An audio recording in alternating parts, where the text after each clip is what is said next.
New Year guys, nakapagod makyat bundok. Itong aming kalsada ngayon hindi pa natatapos.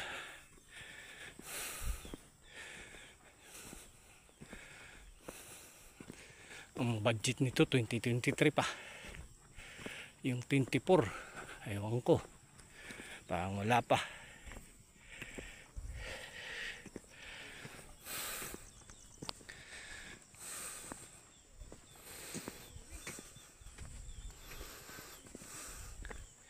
Puntahan namin yung mga tinanim namin mga puno, tapos tataniman namin yung mga nangamatay,